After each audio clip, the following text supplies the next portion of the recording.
Donald Trump's impact on the auto industry just days before the North American International Auto Show, plus crime stats in Detroit, the governor's race, and so much more. Stephen and Nolan are here, and MiWeek starts right now.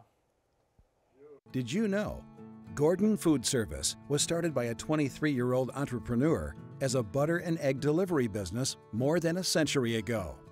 In 1948, school teacher Gerard Wendell Hayworth borrowed $10,000 from his parents to start a woodworking operation in his family's garage. It's now Hayworth Incorporated. These are just some of the ways Michigan's pioneers started out as small companies with big ideas.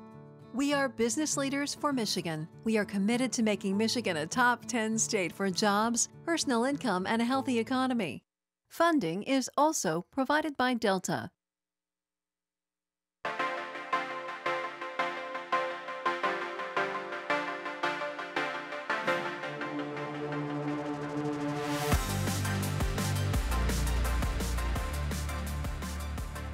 Hi there and welcome to MiWeek. I'm Christy McDonald. Happy New Year. It is the first week of 2017 and we hope you're sticking to all of your resolutions so far. Well, we resolved to keep you up to speed on the stories that impact all of us here in Michigan. And let's start with Donald Trump and the auto industry. After months of back and forth between Ford and Donald Trump, the automaker makes a big announcement this week. It's scrapping a plant in Mexico and investing $700 million in Flat Rock. We will debate Trump's policies, plans, and why every tweet seems to matter. Plus, you'll hear from Mayor Mike Duggan on Detroit's crime numbers, and the 2018 governor's race is on. We'll get to that, plus some more headlines. It's all coming up for you. All right, well, next week, the auto world heads to the Detroit for the North American International Auto Show, and you better believe execs will be talking about what manufacturing and trade will look like during a Trump presidency and how it could impact the industry as a whole, and that hits right where we live. So let's bring in our MiWeek contributors, Nolan Finley of the Detroit News, Stephen Henderson of the Detroit Free Press. Happy New Year, gentlemen. Have you made some resolutions and ready to stick to it all? No, I'm not good at the resolution. You're not? Because you always break it by like I'm week always 3. like, I'm going to do something else. Heading back to the gym for a couple days and then... I'm pretty near perfect. Oh, that's right. That's right. Can you write that down, that Nolan's pretty near perfect for 2017? He doesn't need resolution. I would hate to change it. Right. Don't go bad. Viewers, feel free to write in if there's anything that you'd like to change about Nolan for 2017. All right, let's get started with this, and I guess Trump and the auto industry as a whole. And let me start with you, Nolan, and talk a little bit about, you know, Ford was so adamant in going back and forth with Trump when he was running for president, saying, look, we have our plans in a certain way, you know, this is what we're doing, and then all of a sudden you see this big shift and no more new plant in Mexico. No, and that is a good investment for Michigan. I hope it works out for the company. They're betting sort of on the come. You have a lot of industries thinking that a more business-friendly environment, less regulations, some easing of the regulations that have been throttling the economy will generate, you know, growth in the new year. And I agree. I think that's true. I think that's why you're seeing the stock market go nuts, continue to go nuts this week. I think the one flag out there, and Trump continues to tweet these anti-trade messages, and if anything could put a choker on this economy and send it crashing, it would be a trade war. And he continues to sort of hint at a more confrontational relationship with China, certainly with Mexico. The automakers, you know, their hands aren't completely clean on this. They're the ones that helped lead the charge against the Trans-Pacific Partnership, the trade agreement Obama was pushing. And I think once you start going down that road of putting trade restrictions on, it could be very damaging to the economy. Yeah, people are also talking, Stephen, was this really a Trump influence, or is this more Ford reacting to the marketplace in terms of small truck sales and production and moving things closer to where your technology and your research is happening? Maybe a little of both. I mean, I'm not sure it has to be an either or. I think the anticipation of what Trump may do, as Nolan points out, is getting a lot of people in a frame of mind where they think there's going to be money to be made. So maybe you adjust your decisions that way. I think the bigger problem here is twofold. One, again, it's this sort of individual dealing with companies that the president-elect continues to do. Like, well, I'll intervene in Carrier, or I'll intervene in this Ford thing, and that's not how policy gets made, and we've never seen that before. It's pretty fraught with you know, bad decision making, but also stuff that has precedent that then affects other things in negative ways. The other thing is, you know, the jobs picture here. These are jobs that probably should not be in America, and we've got to start talking about what kind of jobs should be here and how we get people trained for those. This is a little bit of a distraction in that way. I mean, it's not just about keeping every piece of the manufacturing line here in America. It's about trying to train people up for the kinds of manufacturing jobs that they're going to be doing in the future. And these are precisely those jobs at that Flat Rock plant. At the Flat Rock plant. That's going to be high-tech manufacturing. Those 700 workers will be highly skilled manufacturers. It's exactly the kind of jobs we need to keep in this country. There are some very low-level manufacturing jobs that don't need to be done here, but if we think our economy can survive and that we can serve all of our people only without manufacturing jobs. Well, it's not about manufacturing, it's about the type of manufacturing, I think is the question. Well, this is exactly the type we need in this point. Well, and it's also a question of where you make these smaller cars, right? Can the automakers do that in this country at a profit? And it's been a long. That's the question. These are long-standing questions that don't have anything to do with Donald Trump or what he's doing. But they do have to do with policy, and if you can get a policies in place that allows these companies to experience greater growth and greater profitability, they can afford to make these cars in America. And I think that's what the experiment will be here. I want to go back to one of your first points, Stephen, in talking about the way that Donald Trump is dealing with a lot of these companies, and essentially the way he's dealing with everybody. Well, and essentially, not you know, governing by tweet, but 140 characters that he's able to put out is putting the, you know, fear in a lot of execs are saying, what company is going to target next? I know he took a jab at GM earlier this week as well. But then it's like, how are companies supposed to respond to him? And essentially, are we going to be seeing this administration playing out on social media in exactly what he wants to see and expecting companies and other people to comply? Well, you know, I don't think that's what's going on here. I mean, Mark Fields said that this was all about both the technology changes over the last few years since they planned that plant and their anticipation of a stronger economy. And I think that's what's at work. I don't think there was any sit down between the two. I don't think there was any arm twisting. There were some tariff threats and what have you. It was bullying. But there was some of that. Well, I mean, even beyond the auto industry, though, even beyond the auto industry, you saw Trump communicating with Republicans this week saying, hey, by the way, that ethics committee thing, I don't think you should be doing that. I don't think that should be on your agenda. You can't argue with the outcome. I mean, you can't argue with the outcome, but I'm saying the mode of communication, the mode of different world. It's not the way you govern. Yeah, no, but people didn't elect him because they were satisfied with the way they've been governed over all these years. Well, and they were looking for change. They were promised change 8 years ago and didn't get much of it. Well, they're going to get their change. So, why can't this be the new way of doing business, Stephen? Well, I mean, one of the reasons is that you risk you risk the possibility of making policy off specific instances as opposed to broader implications. And the president is supposed to be in a position of considering those broader implications. I mean, Twitter is a very narrow channel medium to communicate with anybody. That's not the way you talk about these very complicated and it's issues. Impulsive. And he's not, and it's totally impulsive, as both Noel and I can attest.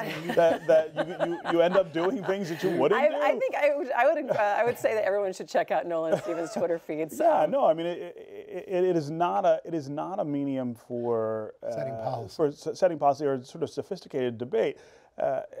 And if this was somebody who was doing that, but also doing some of the other things like holding press conferences, talking, or even giving. He is going to hold one next week. He says he's going to do one next week. It'll be the first one in 9 months or something. I mean, that's not enough. This is somebody who has to start engaging in these pretty complicated policy questions in a different way, and Twitter is not. I just don't think it gives him. But is he showing that he does not have to engage in that way? I don't think it does. I mean, this, as I said, this is going to be something different than we've ever seen before.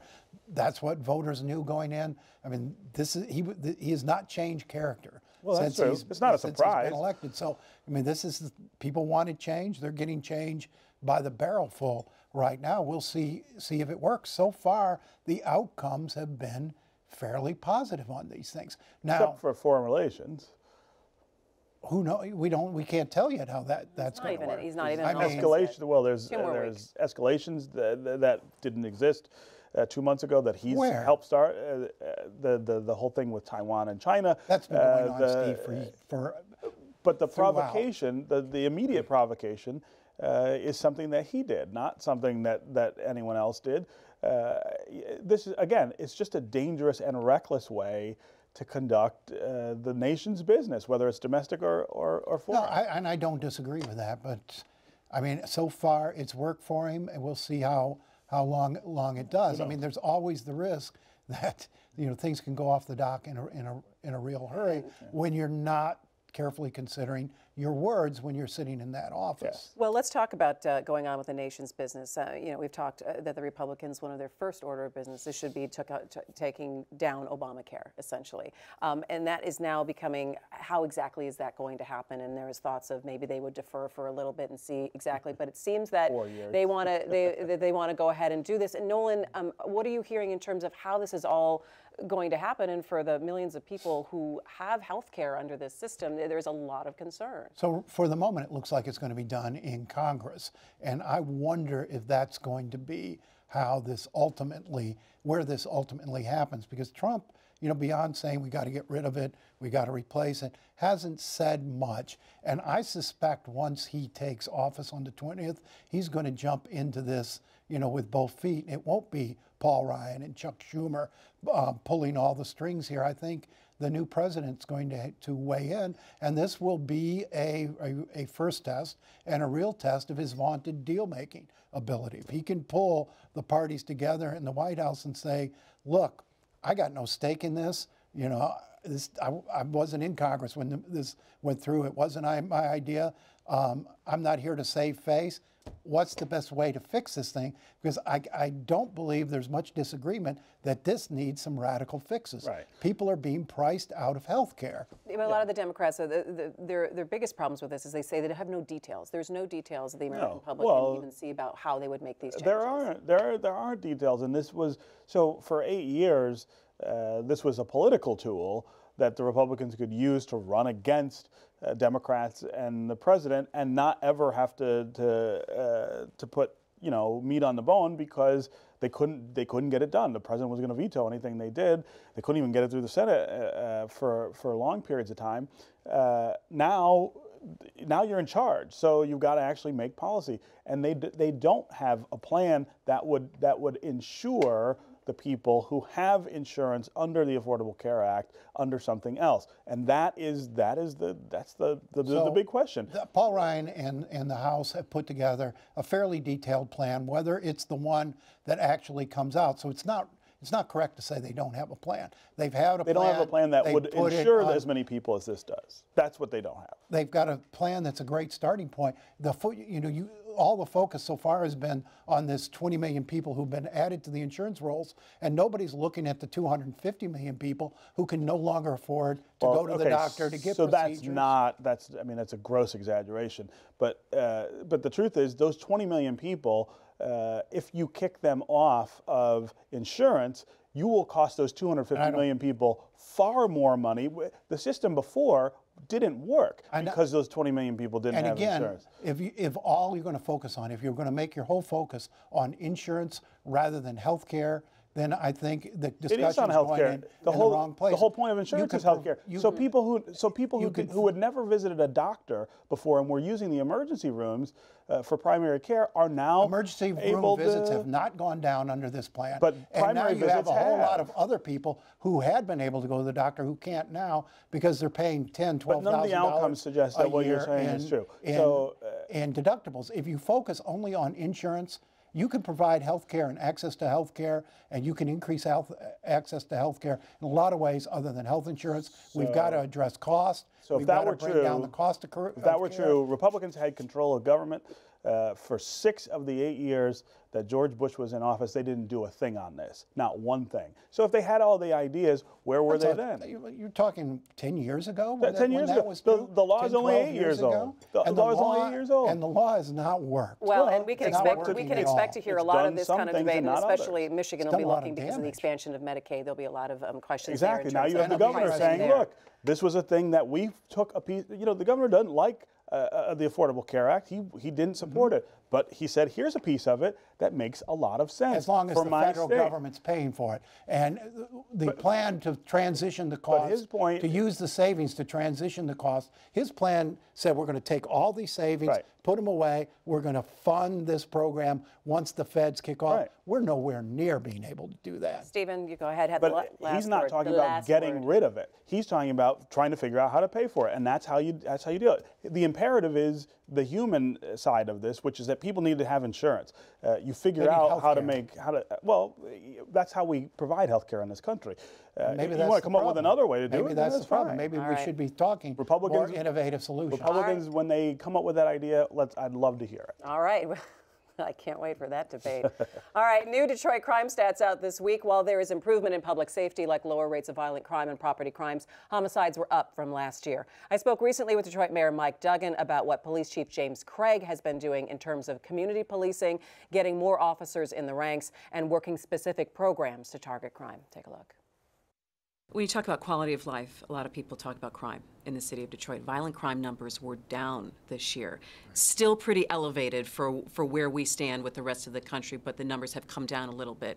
What can people expect in terms of more community policing, and what are you talking with the chief about initiatives in this next year or so? The chief and I are talking about this all the time, and homicides are up. We're down in almost all other categories, but if you want to ask what's on people's minds, it's the homicides, and it is what defines the perception. And so the green light program is finally really taking off.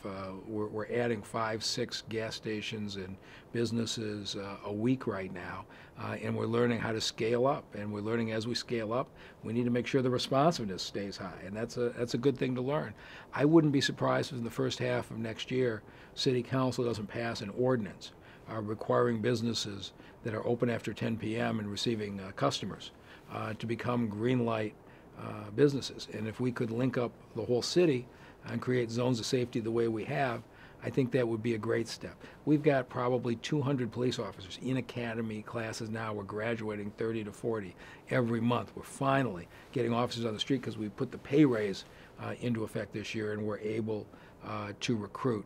The ceasefire program has gone extremely well where we've done it, where we bring in these gang members, and the chief and I and Barb McQuay, the U.S. Attorney, number of us meet with 30 or 40 gang members a month to talk about here's what happens if you're involved in a shooting, here's what happens if you want to choose another opportunity. And we've had some who have gone back to college, we've had some who have taken jobs, and one I just heard of became a supervisor on a manufacturing line who had been sitting in front of us as a gang member 12 months ago. We know what we need to do, and we're just going to keep doing it. And you're right, violent crime is down. We're not the most violent city, we're second or third. That isn't anything that we're proud of. But we had to start somewhere, and if we keep bringing it down 5 or 6% a year, over time, we'll get to where we want to be. A lot of work still to be done. Our thanks to Mayor Mike Duggan. Now it's time for some headlines. All right, hey guys, there's a bunch of stuff going on this week, but the biggest thing is the 2018 governor's race is on. Gretchen Whitmer has filed to run for governor for the Democrats. Does that mean that she's going to be drawing out more candidates very soon? And again, I'm going to repeat my long-standing objection. Is this the election schedule according to Stephen? It's so too early at this point that it's almost laughable. We just got done with the presidential election. She's talking about a midterm election that's 2 years away. Come on, give us a break. And candidates do this oftentimes to keep other people out of the race or suck up all the money. She doesn't have that capability. For 2 years, we're going to be talking about this this race. Yeah, I have it actually on the MiWeek rundown every week for the next 2 years. Here it is, governor's race. And you know, she jumped in with this message of, I'm going to stop Michigan's slide. Well, you know, Michigan really hasn't been sliding over the last 5 years. The slide occurred when she was in the Senate and Democrats were in control of the governor's office. I don't know that she's honed a message. Well, I think there's a message about. I think that's an interesting about the message erosion there. in the quality of life in Michigan, as opposed to the quality of business. That's what my question. Michigan, That was right? my question. The quality of life Hang on. The quality of life Stop talking. plummeted during her 10 years. Stop talking. The three of us are talking at once. So hang on. My question is, What were we so talking when you about? say, that's because you weren't listening to me. So I feel like I'm back on Christmas vacation with my 3 kids. Is this what it's turned into? Hang on. Listen. So when you say stop the slide, would it be more advantageous for her to talk about that in terms of I think she's got to put infrastructure? Yes. I mean, coming back around to Flint. The things that the governor has not done, and some of those things are things that he said he wanted to do. If you go back to 2009 and 2010 when he was running, he talked about, you know, the need to sort of hunker down and get the finances under control and then reinvest in the state. Think about the cuts to education that have taken place over the last 10 years. They've mirrored what happened for the last 12 years. Think of the lack of investment in infrastructure. Think of the Flint water crisis and what that shows about the way that we govern the state. There are a lot of things that are not going wonderfully. This is becoming a backwater in a lot of ways for a lot of people. So stop the slide is too vague for you. Is I think she's got to be more specific. But who cares? Who cares in January of 2017 how specific she is? She's got a record. I mean, she's not a fresh face coming in here with fresh ideas. She was in office and in leadership during Michigan's sharp decline of the lost decade. I don't know that she has a platform really to stand on. I think there are other Democratic candidates who will prove much more dynamic, much more attractive. And who would be at the top of that list? I think right now, if I had to pick a front runner in that race, and you don't know at this point who all's going to get in, but I would think Kildee has a lot better position in this race and a fresher message. I still think I think if you're the Democrats, if you think about the number of people, statewide races they've won in the last, I don't know, 18 years, it's only like 4 candidates. Levin, Stabenow, Peters, and Granholm. It's all, except for Granholm, it's all been federal races. Right. So I think you got to start looking at who are the people who are able to do that and what did they do. Maybe somebody like Gary Peters ought to be a gubernatorial candidate in 2018. I don't think you could pull him out of that office with a team of mules. Okay, so let's go ahead and take a look at Macomb County. It was not very a merry Christmas holiday Eve for some people in Fraser, and Candace Miller has a lot more work on her hands in terms of being a public works commissioner in Macomb County than maybe she even thought she had. I don't think she thought it was going to be easy. I mean, that's an area that had been really neglected for a long time and abused for a long time. I think the whole water quality issue and the dumping of sewage in Lake St. Clair is one of the things she knew she was going to have to address. But I mean, the biggest issue to me in this whole sewer thing is the people, their insurance is not going to pay damages here. Their house fell into a sinkhole, and you're not covered because you didn't have a sinkhole rider. Well, who knows there was such a thing? Well, see, but that's the whole thing. I think now the awareness is people are like, wait a minute, I should check my home You should insurance, go and read it causes policy. the larger conversation of infrastructure Yes. in the state as well. And if that could happen in Fraser, it's like, well, what's happening in Wayne County? What's happening in Oakland County? All over What's the state. happening under my house? $4 billion. billion. The governor's report said we need $4 billion a year More. to fix our infrastructure. And look what happened in 2015 when he tried to raise the gas tax by a significant amount to fix just the roads. And, you know, people went nuts. Yeah. You know, he got a quarter of what he wanted. Yeah, I mean, you can't get that conversation started because I think quite cynically, there's a culture that says to people, you can have something for nothing, right? We can cut your taxes incessantly. And everything will be just fine. Everything will work out. Your schools will be good. The roads will be fine. What we're finding out is that, in fact, that's not true. You have to pay for these things, and you need more money. Where are you going to pay There's for it? No, Are you going to pay money for it? doesn't You have to invent reward itself. You have to down the reset line. spending priorities. Well, you could do that. You find $4 billion in the budget You're not to going to spend find. on that. You're not going to either find it. You're not going to Start raise on it. that That's by the true. time they do their budget That's the presentation. cost of neglect. Yeah. All right, hey, 30 seconds left. How about those Lions, right? I'm off the Lions. Oh, please.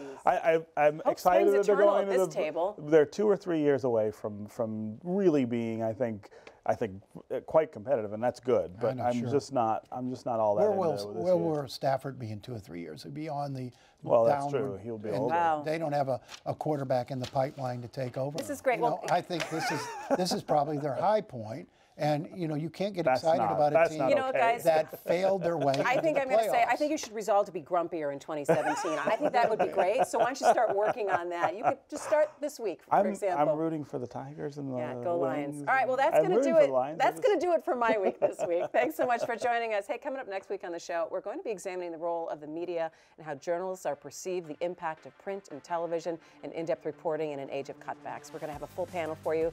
Guests from Wayne State, Crane's Detroit Business, and the Center for Michigan. We hope you join us. Until then, check us out at MiWeek.org. I'm Christy McDonald. We'll see you next time.